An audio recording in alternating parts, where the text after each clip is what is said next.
Mr. Enikuomehin, what would you be looking for in the second term? I mean, if you say that the first 4 years is some way, some measure of campaign, because what you seem to be reading out right now, whether or not you like it, are campaigns of sorts for those particular states and those particular individuals. What would you be looking for in the second 4 years of, a particular candidate? I didn't get you. I can hear you. I said I'm just being objective.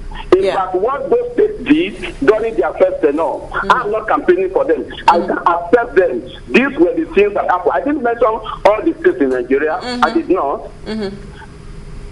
Well, anyway, allow me. I'm simply sorry, Sulaiman. I was simply asking, what would you be looking for in the second 4 years? Because I just brought up the issue of single term. The president proposed that, maybe we should actually look for a single term of 7 years so that the person in office can actually concentrate on what he or she is doing there, so that, you're not being distracted by terms of re-election come the end of your tenure. Okay, you see, there are two issues to it. When a man knows that nobody is going to ask him questions to be accountable, he does what he likes. You see the way the Nigerian politicians behave. If a man knows that he has only 7 years to rule, or 6 years, and that nobody is going to question him, he's not going to be accountable, he does nothing. He sits down there idle, and he can amass whatever wealth he wants to amass and run away.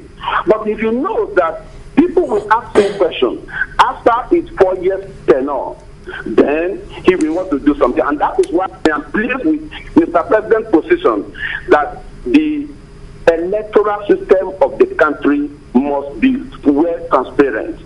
When Mr. Funny said that President was claiming, or PDP rather was claiming victory for what the daddy, I am not a PDP member. I used to be there, but I'm not there. But see, what is good is good, what is bad is bad. Mr. President sought for a man, sought for Jeddah. Jeddah has borne his father's name by acting and behaving well on that seat. But you must also know, if the man also did not give the guy the free hand, I can tell you the guy's arm would have been amputated. It will be like that Milord Justice who said, my hands are tied. But you see, we must also give kudos to who kudos belong to. Well, you've taken us into history as far back as 1979 to tell us about how manifestos were actually drafted then by such political parties as NPN, UPN, and the likes. But again, if you say, well, you're not in support of this early rush towards 2015, perhaps you should also tell us how well we can place these people under check. Should we be looking towards the National Assembly in the states, or the state assemblies in the states and the National Assembly? How can they help us put these individuals in check? You see, Sulaiman, let me thank you. I think if governors who have been given a 4-year tenure to run are beginning to run scatter, it will be a ground for the State House of Assembly to call him to order.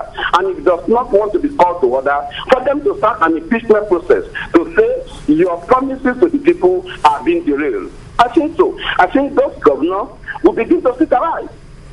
This one will be at the national level. I expect, and I don't, with respect to Dr. Okupe, I respect him, but I also do expect that those of you who are in the press should not push too far words into the mouth of these political leaders.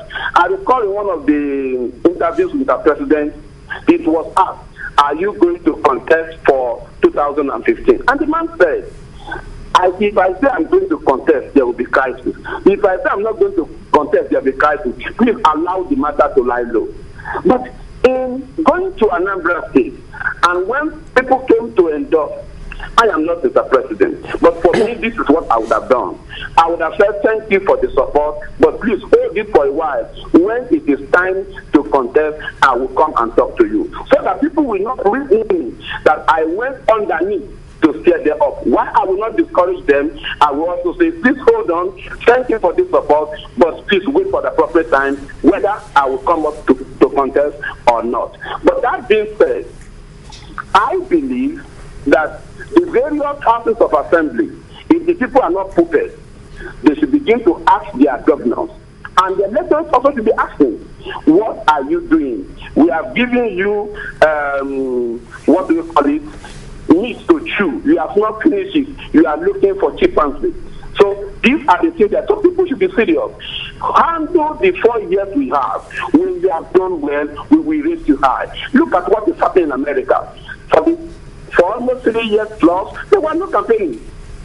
But people can be doing their strategy underneath, because that again, it is not going to be 2015 before you wake up. But to come on board and be holding meeting and be junketing here and there, it is distracting our attention. We are holding them to ransom. All right, Tell then. us what you have done, what you are doing, and that will make us to feel whether we should give you mandate or not come this second term.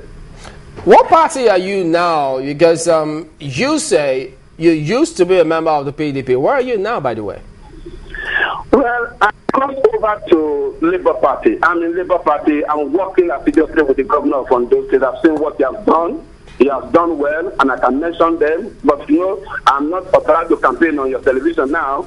But Dr. Enikuomehin has impressed us, and we are satisfied with him. I look at him, I weigh him, I scale him, I examine him, I x-ray him, I bisected and dissected his views and viewpoints. My brother, I can tell you categorically, the man has done well. Is it in the health sector? Is it in education? Is it on infrastructure? Yes, he has performed. Well, I can team up with him. I did my best when I was in NDDC. All of you are the witnesses to all that some of us did when we were in NDDC. And I want to work with somebody who can take my state to a higher level. But you know that we will take on those states to a higher level. Well, that means to return him to Alabaka for a second term. But you know, it's not a given yet, because that election is not going to be anyway easy. What did you say? That election is not going to be a walkover for those who think it is. It will be a big election. The forthcoming one in Ondo State, of course. The forthcoming election in Ondo State, what you saw in Ondo State, which was about 70 or 75%, if we score less than 80, then we failed.